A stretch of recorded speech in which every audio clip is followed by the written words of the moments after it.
પારડીની દીકરીનો અમેરિકામાં ડંકો. કહેવાય છે ને, જો સપના જોવાની હિંમત હોય તો આકાશ પણ નાનું પડે છે. આવું જ કંઈક સાબિત કરી બતાવ્યું છે કિલ્લા પારડી પંથકની દીકરી ક્રિષ્નાએ. ક્રિષ્નાએ આકાશમાં પોતાનો ડંકો વગાડ્યો છે. તે કિલ્લા પારડીની સર્વપ્રથમ મહિલા વિમાન ચાલક એટલે કે પાયલોટ બનીને સમગ્ર દક્ષિણ ગુજરાતનું ગૌરવ બની ગઈ છે.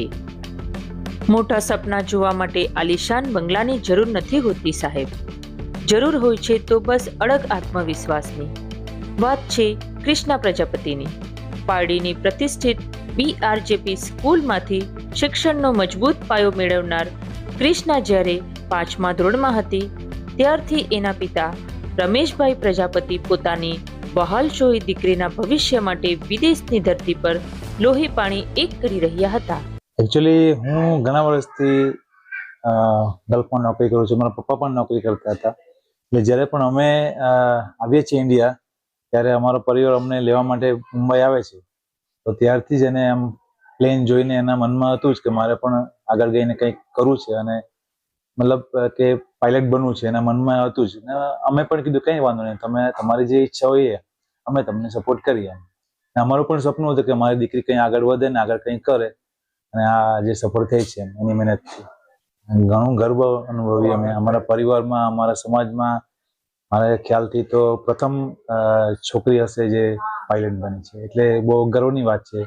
સંઘર્ષ ઘણો મારા પપ્પાએ જે રીતે સંઘર્ષ કર્યો પોતાના પરિવાર માટે એ પ્રમાણે હું પણ હમણાં મારા પરિવાર માટે લગભગ 15-20 વર્ષથી બહાર સર્વિસ કરું છું.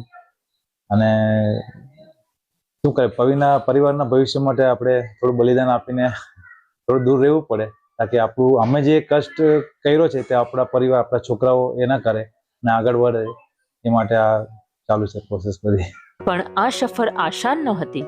પિતા વિદેશમાં હતા ત્યારે વતનમાં કિલ્લા પારડીના વલસાડી ઝાપાના એક સામાન્ય ઘરમાં રહેતી માતાએ પુરુષ સમોવડી બનીને દીકરીની આંગળી પકડી રાખી. આ માતાએ દીકરીના સપનાને ક્યારે તૂટવા ન દીધા અને BRJP સ્કૂલમાં શરૂ થયેલી આ સફરને આકાશ સુધી પહોંચાડવા પીઠબળ પૂરું પાડ્યું.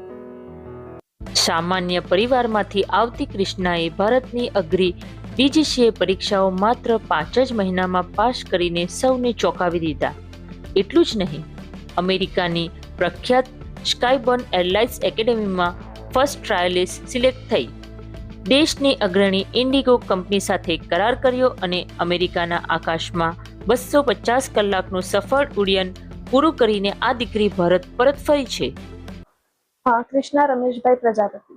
નાની હતી ત્યારે ડેડી અને દાદા લોકો એરપોર્ટ પર કામ કરતા હતા. તો જ્યારે મુંબઈ આવતા ત્યારે હું જતી હતી એમને લેવા. ત્યારથી પ્લેનો ને બધું જોયેલું. અને જ્યારે હું ગઈ ત્યારે ઓલવેઝ જોયેલું કે અમે રાઈટ સાઈડ ટર્ન કરીએ પેસેન્જર સીટ પર જવા માટે, પણ ઓલવેઝ લેફ્ટ સાઈડ પાયલટ લોકો ટર્ન કરે. તો એ મારું સપનું હતું કે હું લેફ્ટ ક્યારે ટર્ન કરા. તો ત્યારથી આ સપનું હતું તો કર્યું મેં. પરિવાર તરફથી તો બધી જ મદદ મળી. પપ્પા બહારથી સપોર્ટ કરતા હતા ને અહીંયાથી મમ્મીનો સપોર્ટ હતો. BRJP પારડીવાલા ઇંગ્લિશ મીડિયમ સ્કૂલમાં. ત્યાર પછી 12th ક્લિયર કર્યું ત્યાંથી અને પછી મેં DGCA એક્ઝામ્સ માટે પ્રિપેરેશન કરી ઓનલાઈન અને DGCA એક્ઝામ્સ અપિયર કર્યું અને એક્ઝામ્સ પતી એના પછી મેં ઇન્ડિગોમાં અપ્લાય કર્યું સ્કાયબોર્ન સાથે ટ્રેનિંગ કરવા માટે અને એમાં ફર્સ્ટ અટેમ્પ્ટમાં બધું ક્લિયર થઈ ગયું, ઇન્ટરવ્યુ પણ. અને એના પછી મેં USA ગઈ ટ્રેનિંગ કરવા માટે. મેં USA ગઈ અને ત્યારથી મેં 0થી સ્ટાર્ટ કર્યું. 250 કલાકની ટ્રેનિંગ કરી. એમાં બધું જ સિંગલ એન્જિન અને મલ્ટી એન્જિન ટ્રેનિંગ કર્યું અને હવે પેસેન્જર ઉડાવવાનું પેલું છે કે તમે જ્યાં પણ હો, જેવા પણ હો, અગર તમે વિચારો છો કે હું આ કરી શકું છું અને પેરેન્ટ્સનો સપોર્ટ હોય તો થાય જ છે બધું. ટૂંક જ સમયમાં ક્રિષ્ના ઇન્ડિગો એરલાઇન્સના વિશાળકાય એરબસ A320 વિમાનની કમાડ સંભાળશે અને આકાશ ચીરીને આગળ વધશે. પિતાનો પરસેવો અને માતાની મમતા આજે રંગ લાવ્યા છે. પારડીની આ સિંહણ પર આજે આખા ગુજરાતને ગર્વ છે.